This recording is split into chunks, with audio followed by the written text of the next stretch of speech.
rasakan sehingga dengan kenikmatan yang Allah berikan kita bisa memanfaatkan dengan sebaik-baiknya sehingga kita bisa berkumpul kembali kesekian kalinya setelah kita menunaikan kewajiban kita, yaitu salat maghrib secara berjamaah. Dan insya Allah kita akan lanjutkan sama-sama untuk belajar mentadaburi surat Al-Qari'ah, yang kemudian kita sudah sampai ayat yang ke berapa ya sebenarnya? Ke-6 ya. Ayat yang ke-6. Tapi mari sebelumnya kita baca bersama-sama dari ta'awud sampai akhir. Nanti saya mengawali, mungkin bisa ditirukan. A'udzu billahi minasy syaithanir rajim. Silakan.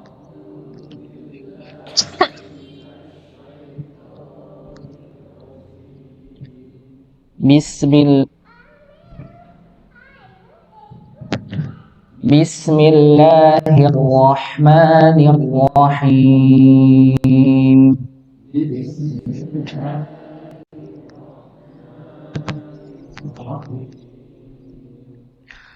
Al-Qari'ah. Mal-Qari'ah. Wa ma adraka mal-Qari'ah.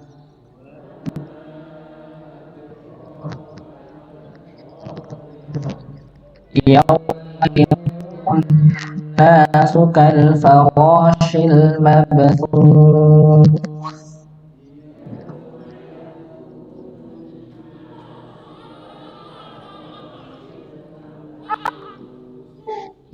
Wa takunu al-jibalu kal-'ihnil manfush.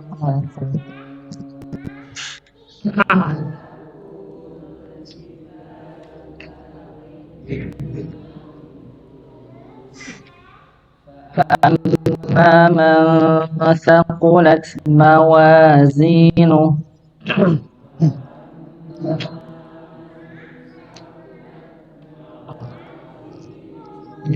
فهو في عيشة راضية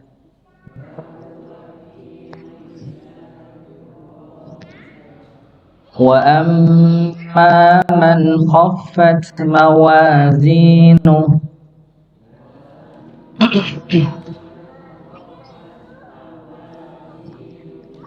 فأمه هاوية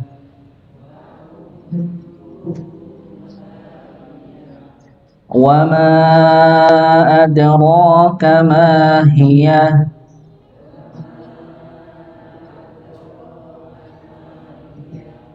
نار حامية.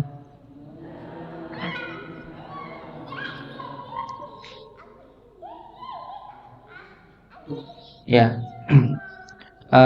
kemarin kita sudah jelaskan ya tentang ayat pertama tentang Al-Qari'ah, mal-Qari'ah, wa ma adraka mal-Qari'ah, yawma yakunu an-nasu kal-farashil mabthuth wa takunu al-jibalu kal-'ihnil manfush fa amma man thaqulat mawazinuh.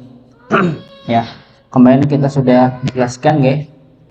Fa amma man thaqulat mawazinuh, maka adapun orang yang berat timbangan baiknya. Ya. Jadi ketika Allah Subhanahu wa taala sudah menyampaikan tentang hari kiamat yang membuat setiap orang yang memiliki hati menjadi takut karena suara yang ditimbulkan pada bencana tersebut, ya, pada hari kiamat tersebut, maka setelahnya Allah Subhanahu wa taala setelah membangkitkan manusia dari alam kuburnya yang awalnya seperti kal-farash, seperti hewan-hewan kecil yang berterbangan tidak tentu arah. Dan para ulama kebanyakan menjelaskan seperti laron. Ya, secara bahasa ya tidak harus laron, tetapi lebih kelihatannya seperti naron yang memang ketika mereka keluar dari tanah begitu nggih, maka mereka tidak tahu arah harus kemana dan seakan-akan mereka berhamburan saling berbenturan. Maka manusia ketika Allah Subhanahu wa taala bangkitkan, maka seperti itu, mereka tidak tahu arah kemana.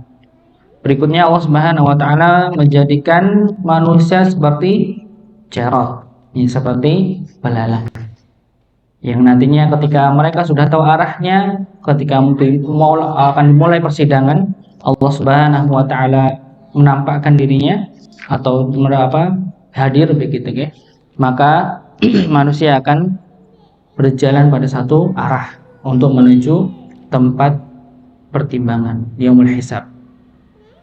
Maka ketika itu Allah Subhanahu wa taala membagi manusia yang berkumpul dari sejak Nabi Adam sampai akhir zaman nanti, dikumpulkan semuanya dan membagi manusia menjadi berapa golongan, Ibu?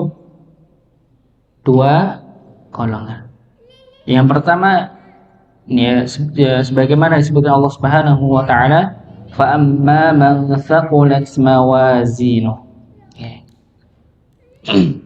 Maka golongan yang pertama adalah orang yang ketika ditimbang kebaikannya lebih banyak dibandingkan dengan keburukannya. Ya, di sini dijelaskan setidaknya ada 3 perkara yang nantinya Allah Subhanahu wa taala akan timbang. Yang pertama adalah amal solehnya. Yang kedua adalah pemilik amal soleh itu sendiri. Yang ketiga adalah buku catatan amalannya. Ya, yang telah kita bahas sebelumnya, okay? Jadi 3 hal itu ya yang nantinya Allah Subhanahu wa taala akan timbang. Maka dari itu kita sebagai hamba yang Allah masih berikan waktu untuk kita di dunia, maka jangan sampai kita menyia-nyiakan kehidupan kita, memanfaatkan waktunya untuk banyak-banyak beramal soleh. 2 hal kemarin yang kita sebutkan, semua manusia itu akan merasakan namanya kehidupan, dan kehidupan dunia itu hanya singkat. Maka hamba yang cerdas, seorang muslim yang cerdas, yaitu memilih amalan yang sangat berat bobotnya. Ada 2 hal ya, yang kita kemarin sebutkan, amalan yang sangat berat timbangannya, yaitu apa, Bu? Ya, ketika dia beriman kepada Allah Subhanahu wa taala, mentauhidkan, mengesahkan Allah Subhanahu wa taala sebagaimana kalimat yang telah kita berulang-ulang ya, kalimat thayyibah ya, asyhadu an la ilaha illallah wa asyhadu anna muhammadan abduhu wa rasul. Maka syahadat ini menjadi pemberat nantinya ketika di yaumul hisab, ketika Allah hisab, Allah timbang amalannya, maka kalimat thayyibah ini ya, ketika kita amalkan menjadi pegangan kita sebagai pemberat nantinya. Yang kedua, hal yang tidak bisa lepas juga begitu nggih, ketika kita sudah menyatakan diri kita beriman kepada Allah Subhanahu wa taala, berusaha untuk tidak menyekutukannya dengan cara apapun. Maka yang kedua adalah berakhlakul karimah. Kita memiliki akhlak yang baik. 2 hal itu yang harus kita pegang ya. Karena 2 hal ini pun nantinya Allah akan tekankan timbangan amal baiknya, atau menjadikan amal buruknya lebih banyak dibandingkan amal baiknya. Ya, ketika orang yang dia beriman kepada Allah Subhanahu wa taala, dia tidak menyekutukan Allah Subhanahu wa taala, tetapi dia mengabaikan dengan akhlakul karimah atau hablum minasnya itu diabaikan, maka juga akan memberatkan timbangan buruk yang dibandingkan dengan baiknya. Orang yang dia baik amalnya tapi dia melakukan kesyirikan, sama saja begitu, karena yang dilakukan adalah dosa besar ya. Maka 2 hal ini yang harus kita pegang. Bukan hanya akidah kita yang kita pegang untuk tidak menyekutukan Allah Subhanahu wa taala, tapi amalan baik kita atau akhlak baik kita kepada manusia juga dipertimbangkan. Ya, seperti pernah kita sebutkan ya, ada seorang muslimah. Ya, dalam riwayat hadis sebutkan ada seorang perempuan yang dia orang yang tidak menyekutukan Allah Subhanahu wa taala. Amal wajibnya dia lakukan.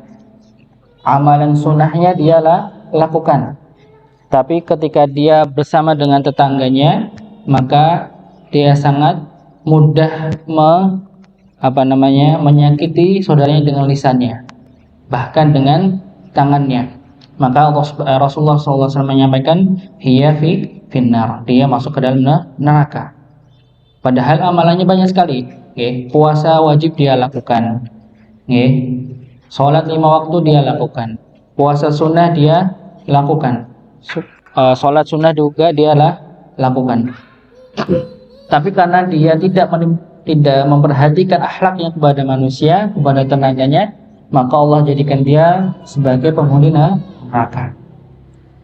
Tapi disebutkan juga ada seorang perempuan, seorang muslimah yang dia hanya melakukan kewajiban saja, melakukan amal soleh yang wajib, puasa Ramadan, sholat 5 waktu, begitu ya. Dan dia tidak melakukan amalan sunnah, dan dia tidak mengabaikan atau tidak menyakiti tetangganya, maka Rasulullah SAW menyampaikan dia masuk surga. Gitu kan. Nah ini sedikit contoh begitu ya. Jangan sampai kita mengabaikan masalah akidah ataupun masalah akhlak kita kepada sesama manusia. Ya. Berikutnya Allah Subhanahu wa taala berfirman, fa huwa fi 'ishatin radiyah. Maka dia berada dalam kehidupan yang memuaskan. Maka dia berada dalam kehidupan yang memuaskan. Siapa itu yang kehidupannya memuaskan? Yaitu seorang muslim yang dia menjaga akidahnya dan beramal sholih, yang menjadikan timbangannya lebih berat amal baiknya dibandingkan amal buruknya. Ya. Maka orang yang amal baiknya lebih banyak dibandingkan amal buruknya, maka dia pantas mendapatkan kenikmatan yang besar. Ya. Maka Allah Subhanahu wa taala berfirman, ala inna awliya Allah la khaufun 'alaihim wa la hum yahzanun. Ingatlah wali-wali Allah Subhanahu wa taala, yaitu orang-orang yang beriman. Tidak ada rasa takut pada mereka dan mereka tidak bersedih hati.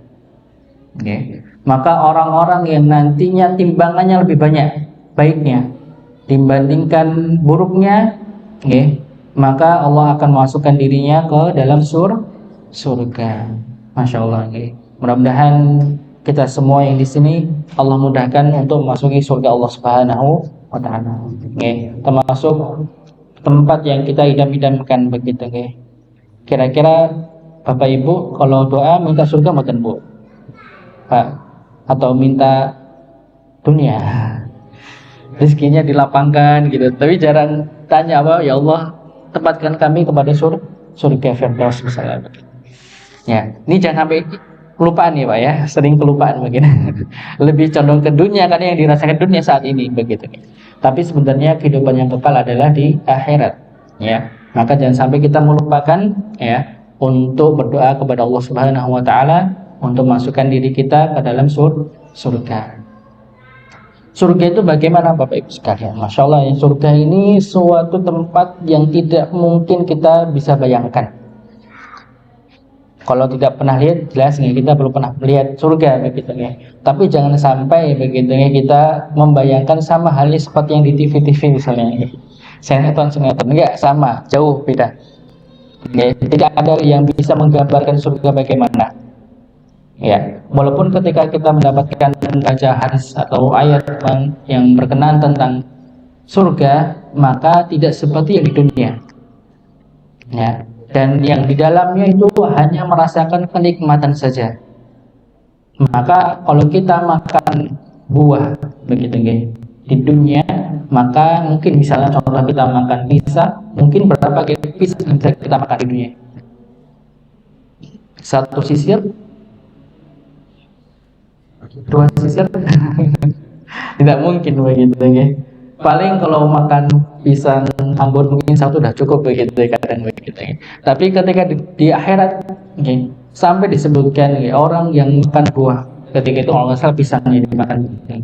Sampai orang itu nggak nyadar kalau kulitnya sudah numpuk di balakang, nggak kenyang-kenyang karena yang dirasakan adalah nikmat saja. Ya. Makan apapun yang dia mau Allah akan sediakan. Buah-buahan yang mungkin kita jarang makan di dunia mungkin kita yang susah kita dapati di sana ada semua. Pohon-pohon yang kadang ketika kita mau mengambil buahnya harus panjat sampai tinggi, maka di surga pohonnya akan mendatang kita dan memberikan buahnya. Dan disampaikan juga sampai orang nantinya bukan hanya segitu ketika dia hanya duduk dan punya keinginan yang pengen dia makan apapun itu, maka akan datang pelayan-pelayan yang rupawan mendatanginya dan memberikan, padahal dia belum mengucapkan, hanya berkehendak saja. Maka pelayan itu akan memberikan makanan yang dia inginkan ketika makan.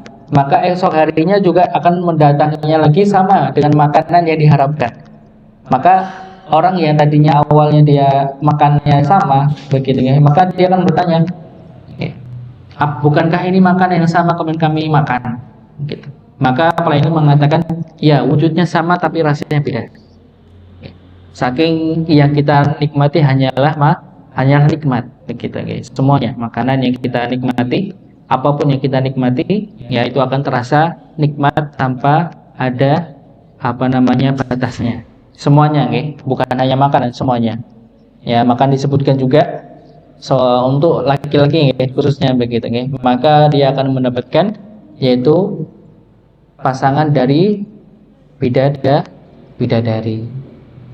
Sampai disebutkan minimal seorang laki-laki bagi seorang muslim yang masuk surga minimal setidaknya dia mendapatkan 2 bidadari.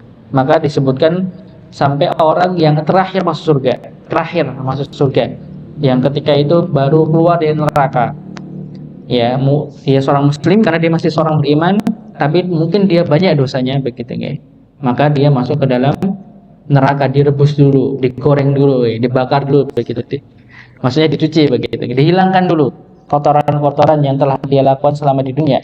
Maka ketika sudah bersih, maka Allah Subhanahu Wa Taala membilasnya begitu seperti kita nyuci dibilas dulu di sungai sebelum masuk ke surga. Baru ketika dia sudah dibilas baru masuk ke dalam surga. Singkatnya begitu walaupun nanti panjang gitu hadisnya Nah, di situ disebutkan laki-laki tersebut mendapatkan dua pasangan bidadari. Bahkan bagaimana dengan orang yang jihad, disebutkan orang yang mati syahid di jalan Allah Subhanahu Wa Taala sampai disebutkannya 72 bidadari. Nah, bagaimana untuk yang perempuan, untuk yang ibu-ibu misalnya, apakah mendapatkan bidadara? Ya, beda beda. Kalau untuk perempuan tidak ada namanya bidadara di dalam surga, tidak ada bidadara begitu maka perempuan lebih banyak nanti mendapatkan harta yang dia inginkan, perhiasan yang mungkin di dunia dia belum pernah memegangnya. Maka Allah ketika masukkan ke dalam surga, apapun yang dia inginkan tentang harta Allah akan berikan, sampai istana yang berhias dengan perhiasan pun Allah akan bisa berikan pada perempuan yang salih. Ya, dan kecantikan perempuan yang salihah itu lebih cantik, lebih sekali dibandingkan dengan bidadari. Maka jangan sampai kecil hati Bapak Ibu sekalian ketika masuk ke surga, maka kecantikan perempuan atau seorang muslimah yang masuk surga itu, dan bidadari pun juga berlevel kecantikannya, tidak semua sama berlevel-level. Nah, ini kesenangan bagi orang yang nantinya ketika ditimbangan lebih banyak amal solehnya dibandingkan keburukannya. Ya, maka yang kita dadapuri kita ambil faedahnya bahwa jangan sampai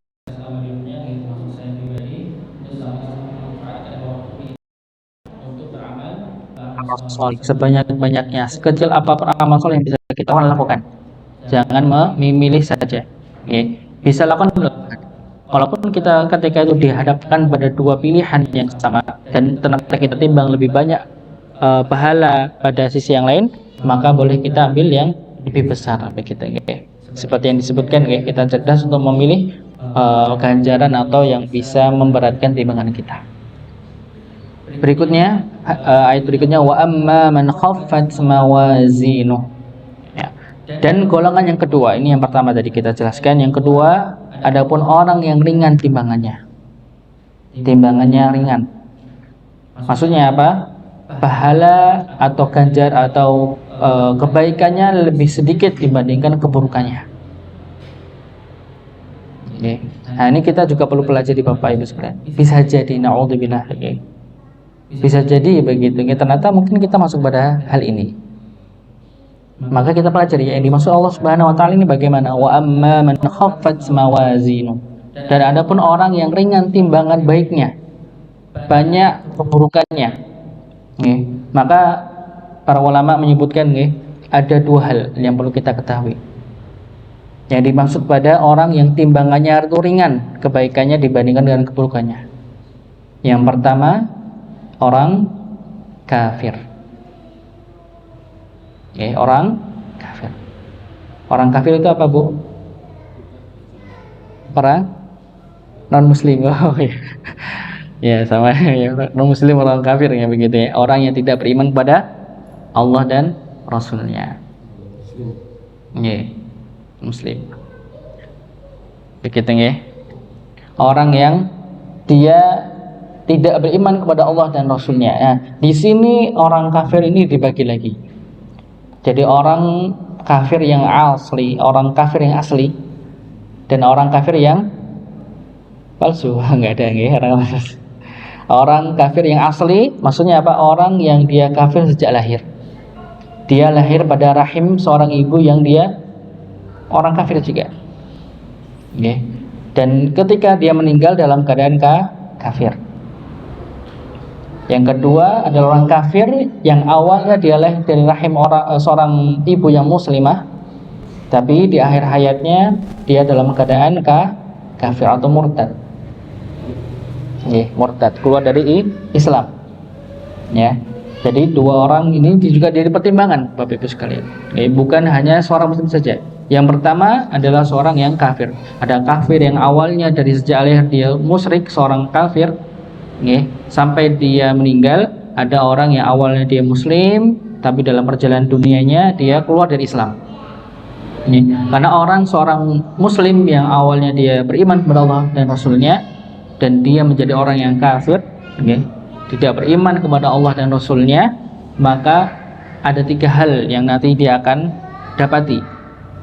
Yang pertama, catatannya ketika dia meninggal dalam keadaan kafir, Yang pertama, semua pahalanya akan dihapus, disisakan keburukannya. Yang kedua, dia akan masuk neraka selama-lamanya, tidak ada jeda sama sekali. Yang dirasakan di neraka cuma hal-hal yang menyakitkan, meresahkan hatinya. Kalaupun misalnya saya sempat lihat di Instagram ada film, katanya film siksa kubur begitu katanya. Sampai orang tobat itu karena pandangan mereka saja, apalagi ketika menyaksikan begitu saking takut pandangan manusia aja ya, gambaran manusia untuk buat film siksa neraka aja sudah membuat orang ketakutan, apalagi hal yang nyatanya ketika di neraka. Yang pertama tadi hilang semua amal baiknya, tinggal sisakan amal buruknya. Yang kedua dia masuk neraka selama-lamanya, dan dosa yang dia lakukan itu tidak diampuni Allah Subhanahu wa taala. Dosa syiriknya tadi tidak diampuni Allah Subhanahu wa taala. Nah, bagaimana dengan seorang orang kafir begitu yang selama di dunia dia berbuat baik? Kira-kira ada orang musyrik atau orang kafir yang berbuat baik, Bapak Ibu? Ada? Tidak memungkiri tetap ada seorang kafir, ada seorang musyrik yang dia berbuat baik. Contohnya apa, Bu? Dermawan, berbagi, ada nggih? Ya, apalagi misalnya ada nggih? Ada. Kalau pas pernah saya tinggal di di Masjid At-Tauhid nggih, di daerah Rawulu nggih kalau nggak salah. Nah, itu sampai bukan hanya dermawan di situ saja, sampai ada yang membeli kambing untuk dikurbankan. Nggih. Tapi dia orang murtad, nggih. Dia awalnya muslim, tapi karena mungkin terpesona sama perempuan Nasrani, dia masuk Nasrani karena mau nikah sama perempuan dari Nasrani itu. Tapi walalam ya, tapi selama dia kehidupannya saya dapati katanya selama hidupnya dia belum pernah masuk gereja untuk beribadah karena merasa ganjal dalam hatinya, tapi dia juga nggak sholat. Begitu sama aja gitu. Tapi dia KTP-nya Nasrani karena dia masuk Nasrani nggih. Wallahualam sudah dibaptis atau belum. Nah, ketika kalau misalnya Idul Adha, setiap Idul Adha beli kambing, niatnya untuk ikut. Kira-kira amalan baiknya itu diterima mboten? Mboten. Sebanyak apapun amalan baiknya dia lakukan, sebesar apapun amalan dia lakukan, maka sama sekali tidak mendapatkan pahala, tidak terima oleh Allah Subhanahu wa taala sama sekali. Ya. Langsung, apakah Allah tidak memberikan sama sekali kenikmatan apa yang dia lakukan selama hidup di dunia? Adil, Allah memberikan keadilan. Allah masih memberikan makan di dunia. Sampai kita mungkin dapati orang-orang yang dia kafir kepada Allah Subhanahu wa taala, menyekutukan Allah Subhanahu wa taala, tapi Allah masih memberikan nikmatnya. Banyak kan kita dapati orang-orang ya, kita misalnya orang-orang terkaya di dunia misalnya. Kebanyakan orang muslim atau orang kafir? Orang kafir. Misalnya orang yang punya Microsoft, Bill Gates misalnya begitu ya. Yang terkaya termasuk sekarang nomor 2 kalau nggak salah gitu. Dulu pernah nomor 1 ya gitu ya. Banyak ya yang orang-orang di kalangan orang-orang musyrik atau kafir yang dia Allah berikan kekayaan di dunia. Ini imbalan bagi orang kafir atau musyrik yang dia berbuat baik kepada sesamanya selama di dunia, dan Allah tidak memberikan kenikmatan di akhirat saja. Makanya disebut Bismillahirrahmanirrahim. Ar-Rahman ya Allah Subhanahu wa taala, yaitu adalah Allah memperlihatkan ketika orang-orang yang masih menyekutukan Allah Subhanahu wa taala. Bayangkan ini kurang apa Allah Subhanahu wa taala begitu ya. Allah berikan kebaikan kepada orang yang menyekutukan, masih diberikan nafas, masih diberikan minum, masih diberikan harta yang diinginkan. Padahal dia menyekutukan Allah Subhanahu wa taala. Ya. Ini yang pertama. Berikutnya yang kedua adalah seorang muslim. Nah, ini kalau yang pertama kita sebutkan yang nantinya termasuk pada fa'amma khaffat mawazinu, orang-orang yang timbangannya itu lebih berat keburukannya dibandingkan kebaikannya. Yang pertama orang kafir jelas. Karena juga disebutkan Wallahualam ada dua pendapat. Yang pertama ada yang mengatakan itu tidak ditimbang sama sekali, langsung masuk neraka orang-orang kafir itu. Tapi ada ulama yang menyebutkan kebaikan orang musyrik, orang kafir itu, karena kami sebutkan orang musyrik kafir karena berbeda, antara musyrik dan kafir itu berbeda, tapi sama. Ya. Ini kebaikannya ditimbang. Ada yang berpendapat begitu. Kebaikan selama di dunia itu ditimbang. Tapi ketika Allah taruh timbangan kebaikan di timbangan itu, sama sekali tidak memberatkan timbangannya sekali. Maka disebutkan di ayat-ayatnya, di surah Al-Kahfi disebutkan, surah Al-Furqan disebutkan gitu. Orang-orang kafir itu nanti ketika dipanggil Allah Subhanahu wa taala diperlihatkan kebaikannya, diperlihatkan selama di dunia. Maka orang-orang kafir itu menyangka, wah, kebaikanku banyak ternyata. Tapi ketika Allah timbang itu sama sekali tidak memberatkan kebaikannya sama sekali. Dan Allah jadikan kebaikan itu seperti debu berterbangan, nggak berarti sama sekali. Maka penyesalan itu akan lebih dirasa begitu. Awalnya senang, ternyata Allah berikan kesengsaraan. Yang kedua, seorang yang muslim. Nah, ini karena kita sebutkan muslim karena di antara kita alhamdulillah sini muslim semua. Tapi ternyata masih termasuk pada fa'amma ma khaffat mawazinu ini. Seorang muslim bisa menjadikan dirinya timbangannya itu lebih ringan kebaikannya dibandingkan keburukannya. Apa ini maksudnya? Ini. Yang pertama, ketika seorang muslim itu lupa atas kemaksiatan yang dia lakukan. Dia memang mengumpulkan kebaikannya, tapi lupa ternyata dia juga melakukan maksiatnya. Apa bahasanya itu sehingga dia melakukan melakukan kebaikan, tapi juga melakukan kemaksiatan beriringan. Tanpa sadar, ketika pertimbangan keburukannya lebih banyak dibandingkan kebaikannya, tertipu. Gitu. Karena terlalu fokus kepada kebaikannya, tapi mengabaikan untuk menghindari keburukan. Ini yang pertama.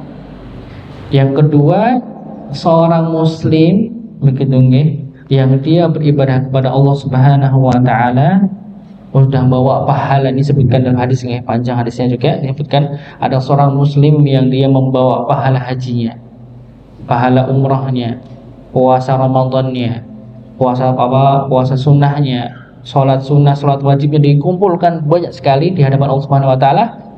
Tiba-tiba pahala yang dia bawa itu hilang, dikarenakan ketika dia mencaci sesamamu muslim, ghibah sesamamu muslim, hasad, dengki kepada sesamamu muslim. Maka disebutkan orang yang dia hasad kepada seorang muslim. Hasad itu apa Bapak Ibu sekalian? Hasad itu tidak senang jika saudaranya itu mendapatkan kebahagiaan, tidak senang hatinya. Okay. Maka disebutkan dalam hadis, orang yang hasad, orang yang dengki kepada saudaranya seperti orang yang nantinya di hadapan Allah itu pahalanya itu dibakar, hilang seperti api yang membakar kayu. Kayu kalau sudah dibakar api kira-kira habis motor. Habis. Benda yang paling mudah dibakar adalah kayu. Kertas itu juga dari kayu. Ini tisu ini dari kayu, Pak. Mudah sekali dibakar. Langsung habis. Ya, bagi orang apa? Orang yang suka iri. Iri ini akan muncul banyak penyakit. Yang kedua, dia akan mudah memfitnah orang pada orang yang tidak dia sukai. Atau ketika pun dia tidak sampai memfitnah, dia menghibah keburukannya atau mencacinya. Maka nantinya di hadapan Allah Subhanahu wa taala orang itu akan dipanggil. Orang-orang yang nanti yang zalim itu dia akan dipanggil. Dipanggil Allah Subhanahu wa taala, nanti diperlihatkan apa yang dia lakukan. Nanti pahala orang yang tadi awalnya membawa banyak pahala atau kebaikan yang mereka tumpuk, ternyata pahala itu akan diberikan pada orang yang dia zalimi. Bagaimana dengan orang yang zalim itu banyak orang, nggak cuma satu orang.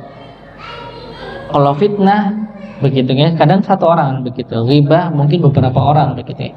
Tapi ada beberapa yang perbuatan zalim itu sampai berjamaah. Contohnya misalnya kayak korupsi misalnya gitu. Seorang pejabat misalnya dia korupsi, padahal negara Indonesia ini sekitar 287 terakhir ya. 287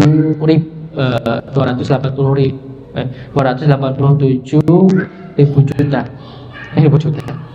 Dia banyak itu nomor 4 paling banyak sedunia. Kalau misalnya ada seorang pejabat ataupun pejabat yang lebih tinggi begitu korupsi, maka pahalanya ini dibagikan kepada setiap orang yang dia zalimi. Bayangkan 200.000 juta dia berikan begitu. Kira-kira habis buatan kebaikannya? Habis. Kira-kira maaf. Misalnya orang, saya tidak bisa, misalnya ada orang yang dia korupsi dimanapun, lembaga apapun begitu, dia korupsi, kira-kira orang korupsi itu banyak amalannya tidak rata-rata. Kadang sholat tidak begitu. Ya, itu kalau misalnya dibagikan pahalanya habis semuanya. Langsung bagaimana kalau habis? Maka keburukan orang-orang yang dizalimi diambil, diberikan timbangan buruknya nantinya. Maka Allah Subhanahu wa taala menyebutkan kezaliman yang perlu kita hindari. Zalim itu namanya kezaliman yang Allah tidak ampuni. Ada kezaliman yang Allah abaikan. Ada kezaliman yang Allah tidak akan abaikan. Yang pertama yang dimaksudkan adalah zalim yang Allah tidak ampuni adalah ketika dia zalim kepada Allah atau hak Allah Subhanahu wa taala, yaitu menyekutukan Allah Subhanahu wa taala. Allah tidak Allah tidak akan mengampuni orang yang menyekutukan Allah Subhanahu wa taala. Zalim pada hak Allah. Yang kedua, zalim yang Allah abaikan. Bisa Allah ampuni. Ketika dia zalim kepada diri sendiri, misalnya dia tidak melakukan ibadah sholat, misalnya begitu, tidak melakukan kewajibannya, atau dia bermaksiat kepada Allah Subhanahu Wa Taala. Dia disebutkan zalim kepada diri sendiri. Kenapa? Kenapa ke orang yang dia tidak melakukan sholat, tidak melakukan kewajibannya, termasuk pada kezaliman pada diri sendiri? Kenapa itu? Karena orang yang nantinya zalim pada diri sendiri, tidak melaksanakan kewajibannya, maka Allah berhak untuk menghukumnya. Maka otomatis dia menzalimi kepada diri sendiri. Orang yang bermaksiat pada Allah ketika di dunia, maka dia menzalimi diri sendiri. Yang ketiga, yang paling berbahaya, yaitu zalim yang Allah tidak abaikan. Allah lihat, Allah pantau itu, yaitu ketika dia seorang manusia menzalimi saudaranya, seorang manusia juga. Allah tidak biarkan itu. Maka perkara akhlak itu juga perkara yang sangat berat timbangannya. Maka mereka sudah menyebutkan. Nah, maka dua hal ini akidah kita untuk memenuhi hak Allah Subhanahu wa taala dan memenuhi hak sesama manusia tidak boleh kita abaikan. Banyak orang yang mudah dan orang-orang mungkin kita yang sering terjadi kepada orang-orang yang berilmu, lebih ilmu agama begitu, banyak yang terjerumus pada lisannya. Mungkin banyak kita dapati ada seorang tokoh mungkin yang mudah mensesatkan atau menyalahkan saudaranya. Itu semua akan menjadi pertanggungjawabannya di dunia. Memfitnah suatu hal yang dia tidak pernah melakukannya. Menghibah setiap perbuatan yang dia tidak sukai untuk diberbicarakan. Ini termasuk karena kebanyakan nantinya orang-orang yang dia ahli ilmu, ahli Quran sekalipun, maka akan mendapatkan ganjarannya yang sama. Dan kebanyakan mereka terprosok pada lisannya. Mungkin jarang kita dapati orang-orang yang beriman itu membunuh misalnya begitu, mencuri begitu. Tapi lisan ini juga perkara yang sangat berat. Menyesatkan orang yang belum dapat kita berikan buktinya. Misalnya banyak ada beberapa orang yang tambang menyesatkan seorang muslim, menjadikan dia misalnya kalau ini perkara yang sering terjadi, mengeluarkan muslim itu dari ahlus sunnah wal jamaah misalnya, mengeluarkan muslim dari akidah muslim pada sunni misalnya begitu. Dia seorang yang sunni, orang ahlus sunnah dikeluarkan perkara manhaj dan sebagainya begitu. Maka kita perlu berhati-hati, dan semua perkataan yang kita lontarkan kepada saudara kita semuanya akan diminta pertanggungjawabannya. Maka termasuk orang yang meremehkan orang yang ahlul maksiat juga termasuk. Orang yang meremehkan ahlul maksiat, orang yang mungkin meremehkan orang yang tidak aktif dia beribadah seperti dirinya, itu termasuk pada perkara yang bisa membuat kebaikannya itu hilang, masih berikutnya. Dan apa yang akan didapati orang-orang yang nantinya kebaikan lebih sedikit dibandingkan kebaikannya, atau ketika dia mau mendapatkan banyak kebaikan, ternyata ketika ditimbang banyak yang habis dikarenakan perlakuannya di dunia.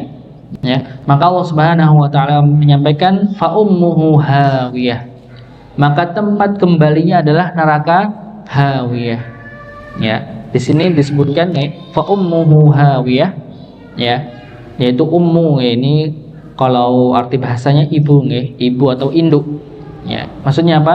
Orang-orang yang nantinya dia distempel sebagai ahli nar atau penghuni neraka, maka dia akan kembali ke tempatnya, misalnya begitu. Maka anak itu kadang kalau ragu, kalau ada bersedih, biasanya dia kembali kepada induknya, kan begitu. Maka orang-orangnya nantinya yang dia tercatat pada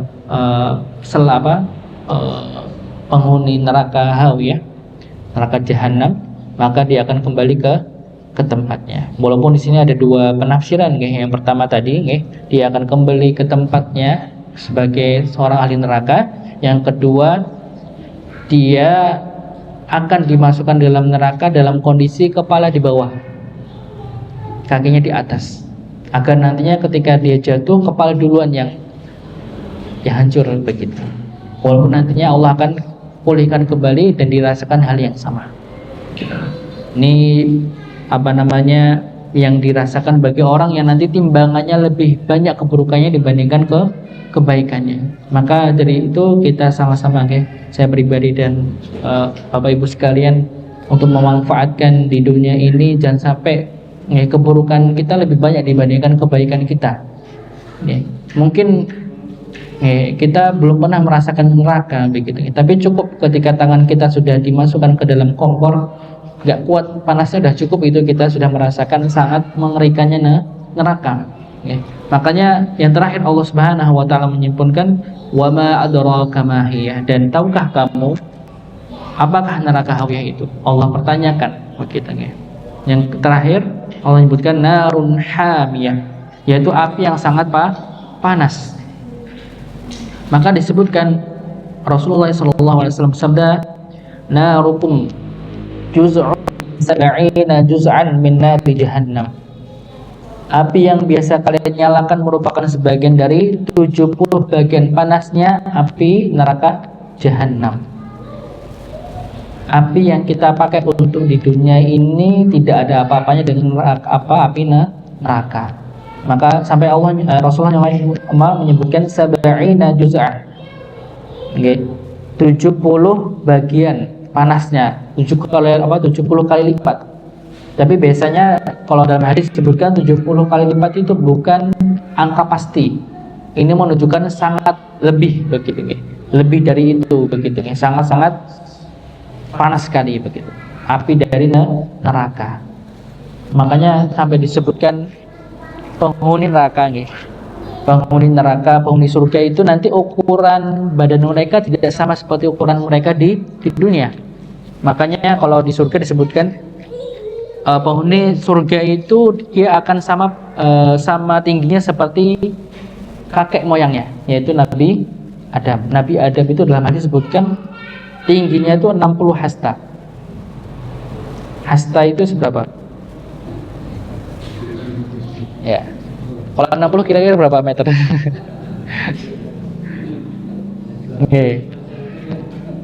Itu penghuni surga sebutkannya. 60 hasta seperti nenek moyangnya, yaitu kakek moyangnya itu Nabi Adam. Nabi Adam dulu bukan setinggi kita, Nabi Adam dulu tinggi, tapi sekarang menyurut-nyurut, begitu. Nah, di neraka juga sama. Penghuni neraka itu tidak sekecil-kecil kita, begitu. Enggak seukuran kita pada saat ini. Sama juga. Akan apa? Akan mereka merasakan panasnya.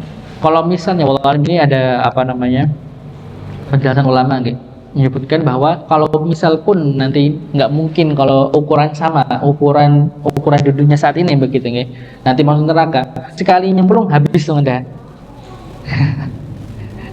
Maka Allah jadikan itu besar-besar seperti ukuran semulanya manusia diciptakan di awal, karena dia akan merasakan panasnya neraka Jahannam begitu, ya.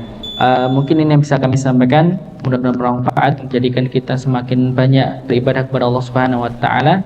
Jangan sampai menyepelekan amalan kecil, karena amalan yang kecil itu bisa mendatangkan ridha Allah Subhanahu wa taala.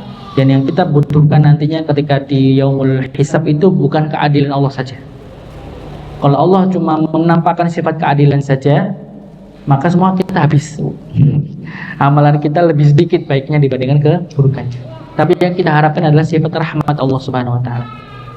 Walaupun sekecil apapun kebaikan, kalau Allah udah ridha, udah selamat, Bu. Tapi untuk mendapatkan ridha Allah itu butuh pembuktian dengan amal soleh begitu, Kita tutup dengan doa majelis. Subhanakallahumma wa bihamdika asyhadu an la ilaha illa anta astaghfiruka wa atubu ilaik. Assalamualaikum warahmatullahi wabarakatuh.